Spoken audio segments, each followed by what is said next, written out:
तो आओ चलें, प्रभु का कुछ गुणगान करें और भगवान सबका मंगल करें।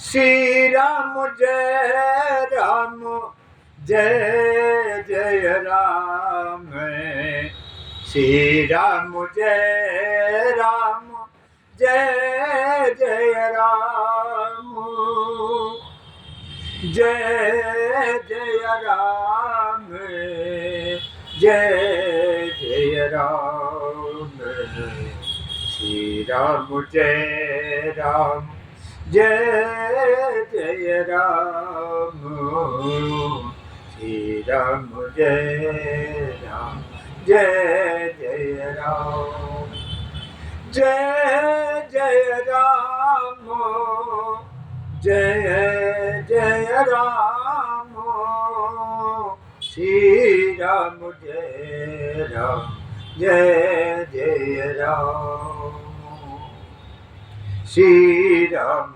जय राम जय जय राम। प्रभु का नाम कलयुग में भव सागर पार जाने का एक ही उपाय, अति उत्तम उपाय, प्रभु नाम का स्मरण। क्योंकि कलयुग में समय के प्रभाव से जप तप यज्ञ करना बड़ा मुश्किल है, यहाँ तक कि दान भी करना बड़ा मुश्किल है। क्योंकि पहले और युगों में कोई दान देता था तो सामने वाला जल्दी किसी का दान नहीं लेता था। सतयुग में देखो, प्रमाण है इसका। राजा बलि बड़े दानी थे, उनके मन में हमेशा दान पुण्य करने की इच्छा रहती थी। तो एक समय राजा बलि यज्ञ कर रहे थे और यज्ञ में ब्राह्मण वेश में, सभी जानते हो ये श्रीमद् भागवत कथा में आता है कि बाली के दरबार में उसकी परीक्षा लेने के लिए भगवान वामन रूप में जाकर के ब्राह्मण के वेश में प्रकट हो गए। बाली ने उनका बड़ा ही स्वागत सत्कार किया, आदर भाव किया, और जब देखा कि ऐसा तेजस्वी ओजस्वी ब्रह्मचारी ओजस्वी तेजस्वी है, ब्राह्मण वेश है, हाथ में कमंडल है, कंधे पर जनेऊ है और पग में खड़ाऊ है, राजा बलि बड़े प्रभावित हुए और जाकर के उनको विधिवत प्रणाम किया। जो संसार का नियम है उसका पालन करके उनको आसन दिया और बोले, प्रभु मैं आपको कुछ मेरी देने की इच्छा हो रही है, मैं आपको कुछ देना चाहता हूं। कहे देना तो आप चाहते हो, वो आपकी इच्छा है, क्योंकि हम सब स्वतंत्र हैं, तो आपकी तो देने की इच्छा है, लेकिन मेरी भी लेने की इच्छा नहीं है। कितना सुंदर जवाब दिया है बलि भगवान ने, जो ब्राह्मण के वेश में है। कि हमको वाकई में इसके बाद राजा बलि बहुत मिन्नतें करने लगे कि आप सबकी कृपा से हमारे पास बहुत कुछ है, तो मेरी इच्छा होती है कि मैं आप जैसे लोगों की सेवा करूं, दान पुण्य करूं, सत्कार करूं। तो मेरी इच्छा हो रही है और मैं तो चाहता हूं कि आप कुछ में कुछ मांग लें। हमारे पास बहुत कुछ है। अब देखो यहाँ प्रश्न उठता है, बहुत कुछ होता है तो हम लोग क्या करते हैं, दानी बन करके श्रेष्ठ बन जाते हैं और क्या हो जाता है, अहंकार आ जाता है। अहंकार आ जाता है। धन वैभव पा करके हम सबको अहंकार आ जाता है। और वो राजा बलि को आ गया। राजा बलि बोले, अरे महाराज जी, आप कुछ मांग लो, इधर उधर भटकते रहते हो। अरे भजन तो भगवान की प्राप्ति करनी है ना, तो वो तो कहीं भी प्राप्त कर सकते हो।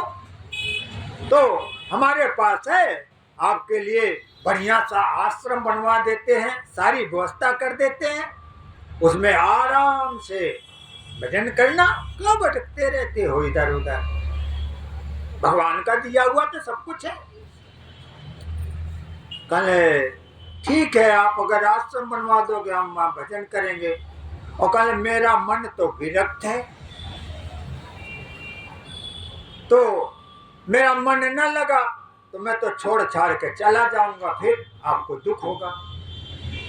कल जाने की जरूरत क्या है, आप वहीं भजन करें और भगवान की प्राप्ति करें। कल अच्छा, कल और कोई कमी हो तो वो भी आपको सारी व्यवस्था कर देंगे। नौकर चाकर की जरूरत है, वो सेवादारों की जरूरत है, उनको भी लगा देंगे। खाने पीने की सारी व्यवस्था कर देंगे, किसी चीज की कमी नहीं रखेंगे।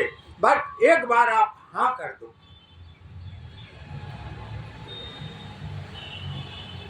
राजा बलि के दरबार में आज वो वामन भगवान ब्राह्मण के वेश में मुस्कुरा रही हैं। देखो भगवान भक्त की परीक्षाएं कैसे कैसे लेता है, और हम और आप सभी भगवान की परीक्षा में ही फेल हो जाते हैं। और भगवान की परीक्षा में अगर पास हो जाए तो वो भगवान दूर फिर है कहाँ। भगवान तो फिर भक्तों के पीछे पीछे घूमता है, इसमें कोई संदेह नहीं है। भगवान लिए लिए घूमता है। और राजा बलि ने अपने दरबार में अपनी तौहीनी समझी, तो उन्होंने अपने सेवकों से कहा, भाई इन सबको मनाओ, समझाओ, ये तो समझ नहीं रहे। और कहले ये हमें ब्रह्मचारी लग रहे हैं, शादी आदि नहीं, बाल बच्चे नहीं हैं, तो शादी करना चाहे तो हम शादी भी करवा देंगे, पूरी व्यवस्था करवा देंगे। तो लोगों ने जा करके उनसे कहा, भाई राजा बलि का आदेश है कि आज्ञा है कि आप सब कुछ समझ करके यहीं पर भजन करो। क्यों जंगलों में भटकोगे इधर उधर भजन करने के लिए, हम सारी व्यवस्था कर देते हैं। उधर राजा बलि के मन में ये चल रहा था, और इधर है तो जरूर ब्राह्मण वेश में, लेकिन वो भगवान का रूप लेकर के आए थे परीक्षा करने के लिए। तो परीक्षा ले रहे, आखिरकार उन्होंने सब कुछ किया। तो बहुत जब जिद की, वाकई में दान लेना कोई साधारण बात नहीं है, और दान जल्दी लेना भी नहीं चाहिए सबको, चाहे वो ब्राह्मण हो, चाहे यति हो, चाहे जो हो। जितनी आवश्यकता है उतनी तो लेना सत्य शास्त्र कहता है।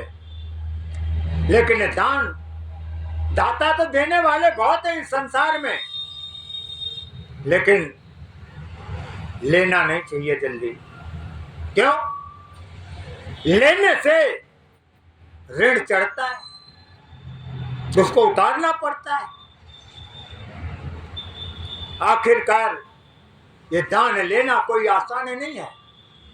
जो आजकल के ब्राह्मण लोग दान के लिए थैला लिए घूमते हैं, दो, कितना दोगे, दो, यहां तक कि संकल्प तक कर देते हैं और दान ले लेते हैं। दान वाकई में जब ही लेना चाहिए कब जजमान या सेठ या भक्त जो भी है वो वाकई में तुम्हारे से भी कुछ ले रहा हो तो लेना चाहिए, अन्यथा दान नहीं लेना चाहिए। तो कहे कि भाई संतों के पास क्या होता है, कुछ होता नहीं, पंडितों के पास क्या होता है, कुछ होता नहीं। तो पंडितों ने तो लेना सीखा है, देना तो सीखा ही नहीं। उनके गुरुओं ने देना सीखा नहीं, सिखाया नहीं। जबकि सत्य शास्त्र कहता है कि जो दान लेता है तो अपने उद्धार के लिए फिर दान देना भी सीखो, तभी कल्याण होगा, अन्यथा कल्याण नहीं हो सकता। दान लेना इतना आसान है क्या? लेकिन आजकल दान लेने वालों की लाइन लगी है, उधर देने वालों को भी लाइन लगी है। तो देने वाले का तो कल्याण होगा, पक्की बात। क्या ऐसा नहीं कि मुक्त हो जाएगा, लेकिन यश कीर्ति उसकी अवश्य बढ़ेगी। जो दानी दाता होते हैं उनकी यश कीर्ति बढ़ती है इस संसार में। मुक्त नहीं होता है, मुक्त तो फिर कर्मों से होता है प्राणी। तो उनकी यश कीर्ति बढ़ती है और सब दुनिया जानती है। तो कहने का तात्पर्य है दान हम सबको जल्दी नहीं लेना चाहिए। और दान लेते हो तो भगत से कह दे दान तो हम जब ही लेंगे जब या तो मेरे पास जो भी है तू भी कुछ ले। तो वो कहेगा तेरे पास है क्या?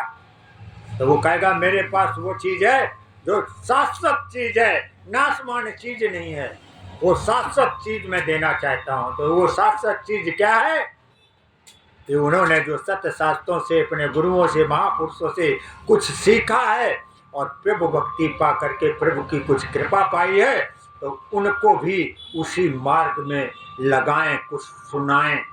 और ये सुनाना क्या है, किसकी है? कथा किसकी होती है? परमपिता परमात्मा की होती है।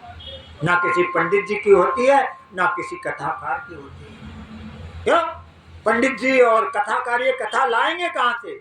सब कुछ है तो परमात्मा का, सिर्फ एक निमित्त बनते हैं। तो ऐसा करेंगे, उनको शिक्षा दें और शिक्षा पर फिर जजमान चले या न चले तो वो जजमान का काम है। तो आपको दान के अधिकारी हो गए। जैसे पंडित जी होते हैं, आप जाते हो कि पंडित जी हमारे घर सत्यनारायण की कथा कर दो, और पंडित जी करते हैं और फिर पंडित जी को आपको देते हो, तो इसमें भक्त और उस दोनों का कल्याण होता है, फिर ऋण नहीं रहता है। क्यों? वो तो अदला बदली हुई, ऋण नहीं रहता है। लेकिन जो ऐसे जान ना पहचान और दान देता है और हम दान ले लेते हैं तो समझ लो पक्का ऋणी हो गया। उसने ना तो हमारी कथा सुनी, ना हमारे से कोई शिक्षा ग्रहण की, ना कभी हमारे पास आया कि कुछ यहाँ से सीखा होता। तो बताओ फिर उसका दान लेने से ऋण ही चढ़ेगा? दान लेना कोई आसान है? नहीं लेना चाहिए। तो कथा कहती है, श्रीमद् भागवत कथा, कि राजा बलि ने आखिरकार उन बावन भगवान को किसी तरीके से प्रसन्न किया। तो कहने जब नहीं मानते हो, बहुत पीछे पड़े हो भैया, हम जब मना कर रहे फिर भी नहीं मान रहे हो, तो अब की देने की इच्छा है तो दे दो। तो बोले ऐसा करो, संकल्प करो। यहाँ लोग जो दान देते हैं वो पंडित जी से संकल्प करवाते हैं कि पंडित जी संकल्प करो। अब आज यहाँ पर दान लेने वाला कह रहा है पहले संकल्प करो, और संकल्प करोगे तो दान लूंगा, अन्यथा नहीं लूंगा। अब ये भगवान ने क्यों कहा बताइए? अब पंडित जी यहाँ को, पंडित जी को कोई दान दे और वो कहते हैं, जजमान अगर कहे कि संकल्प करके देंगे तो कुछ उचित है। अब अगर पंडित जी कहते कि मैं संकल्प करूंगा तभी दान लूंगा, संकल्प में हाँ करो। तो वाकई में ये कौन कर सकता है? वाकई में वही कर सकता है जिसके अंदर कुछ होगा या पूर्ण होगा। तो वो जो बामन भगवान थे वो तो पूर्ण परब्रह्म परमात्मा थे। उन्होंने दान लेने के लिए संकल्प जब करने का, राजा तैयार हो गया, हाँ संकल्प करूंगा। कल पीछे तो संकल्प का मतलब होता है आंधी आए या तूफान कुछ भी आए, पीछे नहीं हटना होता है। इसका नाम होता है संकल्प। संकल्प कोई मजाक नहीं है। तो संकल्प फिर किया भगवान ने, और सब जानते हैं। ये कथा श्रीमद् भागवत कथा में आती है। और जब संकल्प में, क्योंकि राजा बलि नुगरे नहीं थे, उनके गुरु शुक्राचार्य थे। तो शुक्राचार्य क्या है, कुछ लालच था। आजकल के भी गुरुओं को ऐसे लालच है, चेला से कुछ आस रखते हैं। और कुछ हैं गुरु जो चेलाओं का, शिष्यों का, भक्तों का हित चाहते हैं, मंगल चाहते हैं। और वाकई में गुरु वही है जो हित और मंगल चाहता है। अगर अपने भक्तों शिष्यों का, तो हित तो सिर्फ परमात्मा में होता है। उसकी धन संपत्ति वैभव से तो नहीं हित होता है। तो शुक्राचार्य गुरु तो जरूर थे, लेकिन कुछ लोभी टाइप के थे, पूरा लोभ नहीं गया था। तो शुक्राचार्य ने जब अपने अनुभव के ध्यान मग्न होकर के देखा, कहने लगे ये जो ब्राह्मण वेश में आया है ये भगवान है, और हमारा चेला कुछ परीक्षा लेने आए हैं। अब मेरा चेला तो ठग जाएगा, और चेला ठग गया तो फिर बाबा जी का काम कैसे चलेगा। शुक्राचार्य ने सोचा जो हमारा आदर सत्कार करता है, जब इसका वैभव छिन जाएगा तो कैसे करेगा। दानी जब ही दान कर सकता है जब जेब में कुछ होगा, जब जेब में कुछ नहीं होगा तो दान क्या करेगा। शुक्राचार्य के अंदर ये लोभ आ गया, और उन्होंने अपने चेला बलि को समझाया। और ऐसे आजकल गुरु भी कर रहे, कलयुग में वैसे बहुत गुरु हैं। और ऐसे उसमें शुक्राचार्य तो चलो कहते हैं कि एक शुक्राचार्य का नाम आता है। आजकल के ऐसे गुरुओं की लाइन लगी है। उन्होंने सोचा शिष्य बर्बाद हो जाएगा, और बर्बाद वाकई में ये तो सब कुछ बर्बादी का साधन है। शाश्वत तो एक परमात्मा है, और गुरु शिष्य का पावन संबंध यही है कि गुरु वही है जो शिष्य को पता है क्या कर दे, शाश्वत को प्राप्ति करा दे, ना कि ये नासमान धनवान की, वैभव की, इसकी ये प्राप्ति करा दे। आजकल के गुरुओं का यही धंधा चला है।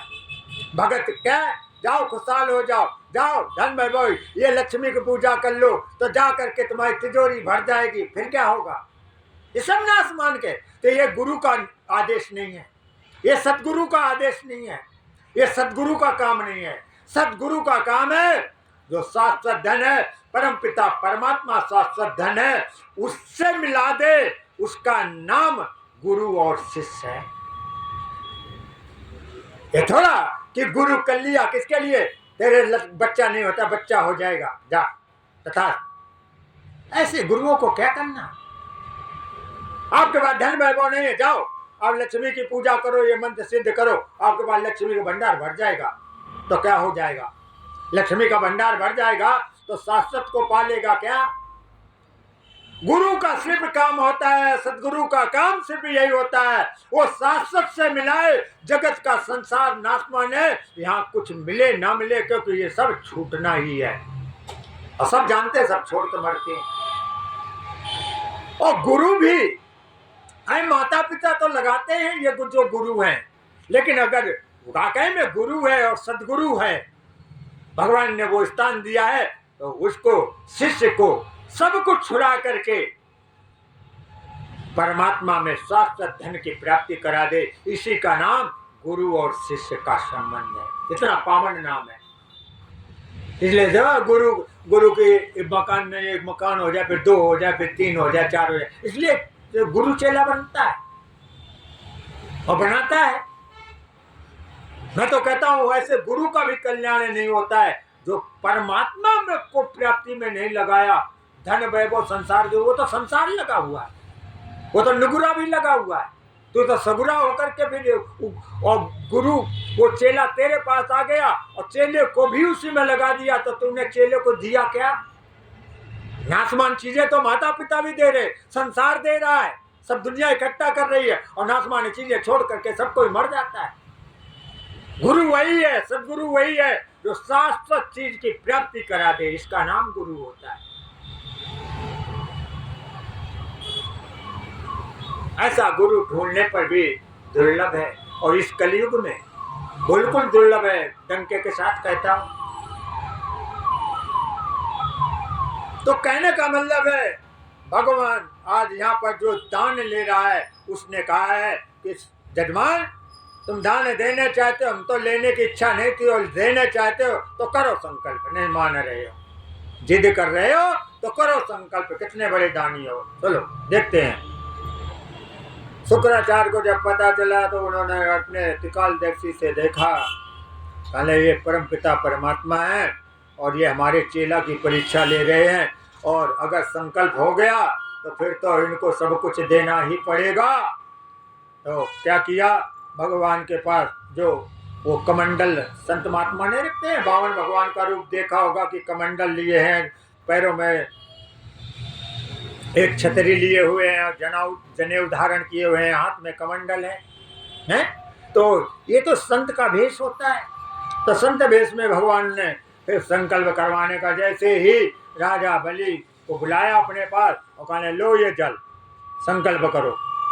जैसे संकल्प के लिए किया तो कहते हैं उस कमंडल में वो को पता है शुक्राचार्य सूक्ष्म रूप से बन करके जाकर के छेद में बैठ गए। भगवान जल गिरा रहे हैं और वहां जल गिर ही नहीं रहा है। गए हैं, उन्होंने देखा अपनी त्रिकाल दे, अच्छा इसका लोभी गुरु है ना, ये गुरु बैठ गया है आकर के। उन्होंने क्या किया, कहले लोभी गुरु की यही हाल होना चाहिए। तो क्या किया, देख लो क्या किया। वो कहते हैं वहां पर एक सीख पड़ी हुई थी, वो सीख उठा करके उसमें टोटी में लगा दी, और जैसे टोटी में लगाई उसके अंदर उनके राजा बलि के गुरु शुक्राचार्य बैठे हुए थे, उनकी एक आंख पधार गई, फूट गई। स्वयं शुक्राचार्य भागे वहां से, कहने भाई जितना प्रयास था किया, भाई अब चेला जाने। आखिरकार जल निकला, जल से लेकर के संकल्प किया और राजा बलि ने संकल्प कर दिया। और संकल्प करने के बाद में जैसे भगवान ने कहा, क्या किया कि हमें कुछ नहीं चाहिए आपका, जो आप कुछ सब कुछ दे रहे हो हमें उसमें से कुछ भी नहीं चाहिए, खाली 3.5 पग धरती चाहिए। क्यों, हम 3.5 फुट के हैं, और 3.5 फुट का सब कोई जानता है। 3.5 हाथ का अपने हाथ से कभी अपने शरीर को नापोगे तो हम और आप सभी 3.5 हाथ के ही हैं, 4 के नहीं हो सकता है। कोई भी अपने हाथ से नाप ले, चाहे वो बच्चा अपने हाथ से अपना शरीर नाप ले, चाहे 20 फुट का हो वो भी अपने हाथ से नाप ले, 3.5 फुट से ज्यादा हाथ नहीं हो, शरीर नहीं हो सकता है किसी का। और भगवान ने वही मांग लिया, और जब ये मांगा तो राजा जी देने को तैयार ही थे, तो शुक्राचार्य जी ने अपने पास बुलाया, कहले कि तुम इनको पहचानते हो, तुमने हमारी कथाएं तो बहुत सुनी, हमारा संग बहुत किया, इनको पहचानते हो? कहले ये साक्षात भगवान है और परीक्षा लेने के लिए आए हैं, और तुम दान देने के लिए जो तैयार हो, तुम्हारा सर्वनाश हो जाएगा। कहले क्या नाश हो जाएगा? कहले तुम लुट जाओगे। राजा बलि ने गुरु के चरण पकड़े, कहले गुरुदेव जिसके लिए मैंने आपको गुरु बनाया और आज वही अवसर आ गया है, तो आपके मन में लालच आ गया और मैं सब बात मान लेता आपकी, लेकिन ये बात नहीं मानूंगा। आज शिष्य बोल रहा है गुरु से कि गुरुदेव मैं ये आपकी बात नहीं मानूंगा, आप आज मना करेंगे, मैंने सारी बातें आपकी मानी है, लेकिन आज ये बात नहीं मानूंगा। कहले कौन सी? कहले कि परमात्मा है और आप उनके लिए मना कर रहे हो। बताइए, हमारा गुरु और शिष्य का संबंध किस लिए है? हमारा गुरु और शिष्य का संबंध इसीलिए है कि शाश्वत से गुरु मिला दे, और वास जो शाश्वत धन है, जो शाश्वत परमपिता परमात्मा है, वो आज हमारे दरवाजे आया हुआ है, हमारे पास आया हुआ है। तो तुम कहते हो कोई संकल्प कैंसिल कर दो, दान मत दो, नहीं तुम बर्बाद हो जाओगे। अरे भाई, सब कुछ बर्बाद करके लुटा करके अगर परम पिता परमात्मा मिलता है तो मैं तो हाथ जोड़ कर विनती करता हूं, सब कुछ लुटा दो, इसी वक्त लुटा दो। इससे बड़ा शाश्वत धन दुनिया में कोई नहीं है। राजा बलि ने कहा, गुरुदेव मैं आपको साष्टांग प्रणाम करता हूँ, आदर करता हूँ, सत्कार करता हूँ, लेकिन अब इसके लिए आप मना कर रहे हैं तो गुरु और शिष्य का संबंध ही क्या। जाओ, आप रुष्ट हो जाओ, कुछ भी हो जाओ, लेकिन अब तो परमात्मा मिल गया है, तो मैं तो अब परमात्मा को पकड़ूंगा, सब कुछ लुट जाए गुरुदेव तो भी मैं संतुष्ट हूं। और वही किया, वही किया। उन्होंने अपने गुरु को अंदर से तो नहीं त्यागा, लेकिन बाहर से त्याग दिया। और क्या किया? जाकर के प्रभु शरणों में कहते कि मैं संकल्प बाधित हूं, आप जो संकल्प कराया 3.5 हाथ जो जगह मांगी है वो कहीं से भी नाप लीजिए, हमारा यहाँ से लेकर वहां तक राज है। क्यों? अब जान गया था, जब परमात्मा ही मिल गए तो फिर अब क्या बचा। जैसे बाली को छिप करके राम ने मारा त्रेता युग में, और जब राम को जान गया तो राम ने जब कहा था कि हम तुमको फिर से जीवन दान दे सकते हैं, बाली ने कहा प्रभु जिसके लिए लोग जन्मों जन्मों, एक जन्म नहीं जाने कितने जन्मों तक प्रयत्न करते हैं, फिर भी वो हाथ नहीं लगता है, और वो आज हमारे सामने है, फिर हम और कुछ मांगे। वाकई में परम पिता परमात्मा के अलावा जो हम मांग रहे हैं, लोग कहते हैं हम परमात्मा की भक्ति करते हो, खाक करते हो, खाना पूर्ति करते हो, धूप जला दी, अगरबत्ती जला दी, चिनौरी जला दी, दीपक जला दिया, ये बस हो गई पूजा। भगवान को कहते हम बड़े भगत हैं, भगवान को मानते हैं, खाक मानते हो। भगवान का भक्त तो वही होता है भगवान के लिए सर्वस्व के अपने आप को लुटा दे, इसका नाम भक्ति होता है। भक्ति कोई आसान है, इसीलिए कहा है संतों ने, भक्ति करे कोई सूरमा, जाति वर्ण कुल खोए, कामी क्रोधी लालची, इनसे भक्ति कबहू ना हो। भक्त बनना आसान काम नहीं है, बच्चों का खेल नहीं है। भक्तड़े बन सकते हो, भक्त बनना कोई मजाक है। और वही किया, इधर संकल्प हो गया राजा बलि को, उन्होंने भगवान ने अपने एक पग से पहले के मृत्यु लोक को पूरा नाप लिया, दूसरा ब्रह्म लोक को नाप लिया, तीसरा पाताल लोक को नाप लिया, और कहने जो आधा पैर बचा तो बोले बलि से कि अब मैं इसको कहाँ रखूं, अब तो तुम्हारा कुछ रह नहीं गया। तो बोले प्रभु अभी हमारा सब कुछ है, आपने नाप लिया, कोई बात नहीं, धन्यवाद है, अभी ये शरीर तो है, शरीर तो है, तो इसको जो आधा पैर बचा है वो मेरे सर पर रख दीजिए। और राजा बलि ने अपने सर पर जैसे रखवाने के कहा तो भगवान जान गए कि अगर मैंने इसके सर पर पैर रख दिया, उन्होंने उसी वक्त राजा बलि को अपने हृदय से उठा करके लगाया। 30 आधा पैर नहीं रखा सर पर। क्यों? यही तो कहते हैं कि महापुरुष की और भगवान की यही तो महानता होती है। उन्होंने हृदय से भक्त को लगाया। अगर हमारे जैसा होता, आप जैसा होता तो पैर रख देते, नहीं, पैर नहीं रखा, उसके सर पर हाथ रखा भगवान ने। बोलो आनंद कंद भगवान की जय। और हाथ रख करके भक्त को आज राजा बलि को अपने हृदय से लगा लिया। और भगवान बोले, मैं तेरी भक्ति से बहुत प्रसन्न हूं, बहुत प्रसन्न हूं, जो कुछ मांगना है तो मांग ले। तो राजा बलि ने, अब अपन हमारे जैसा होता या आप जैसा होता तो बताओ क्या मांगते? यही मांगते कि भगवान खुश हो गए और जो ये गया है यही फिर मांग लो। हम अपनी बुद्धि लगाते तो क्या मांगते? यही मांग लेते कि जाट पाट गया फिर मांग लो, कि देने को तैयार है। लेकिन नहीं, गुरु के शिष्य थे राजा बलि, तो गुरु का प्रभाव आता है काम। उन्होंने कहा, प्रभु आप अगर देने ही चाहते हो तो मेरी भी लेने की इच्छा नहीं है, और आप अगर नहीं मान रहे हो, देना भी चाहते हो, भगवान से कह रहा है भक्त, कह रहे प्रभु मेरी तो इच्छा नहीं है कुछ लेने की, लेकिन अगर देना ही चाहते हो तो पता है क्या दे दो।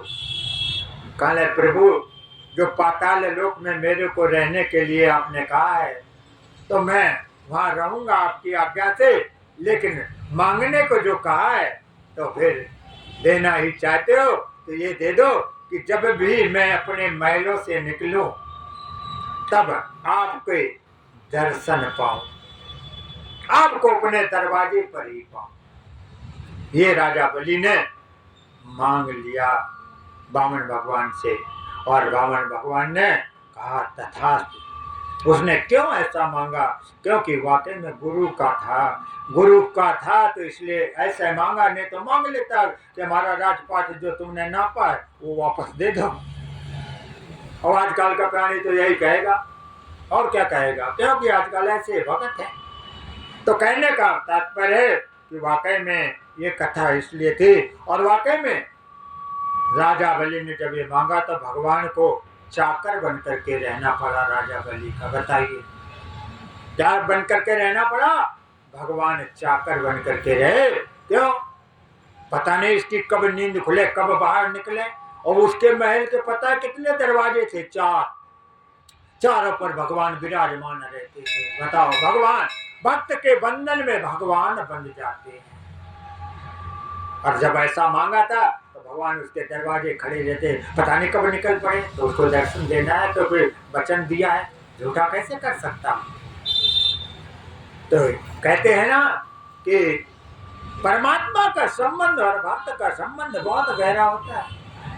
हम लोग भक्तड़े बनते हैं, भक्तड़े से कुछ होने वाला नहीं है, और अगर होगा तो नासमान चीजें मिलेंगी। पक्की बात कहता हूँ, जो भक्तड़े बनते हैं ना उनको नासमान चीजें भगवान देते रहते हैं। लो खिलौना है, खेलो, खेलते रहते हैं, और खिलौना खेल खेल के थक जाते हैं, फिर आगे का भूख तो लगेगी उसी।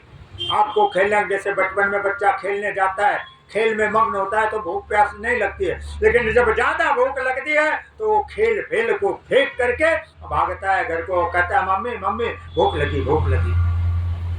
क्यों? इस खेल से पेट नहीं भर सकता था।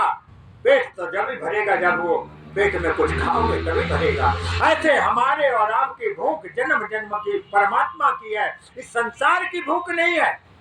जो हम इस संसार की भूख में लगे हैं, सुबह से लेकर के शाम तक, रात रोज न दिन देखे, आदमी इसी में इकट्ठा करने में लगा हुआ है। सब हमारा हो जाए, सब हमारा हो जाए, हमें अडानी बन जाए, हमें अबानी बन जाए, इसी में लगे हैं हम सब।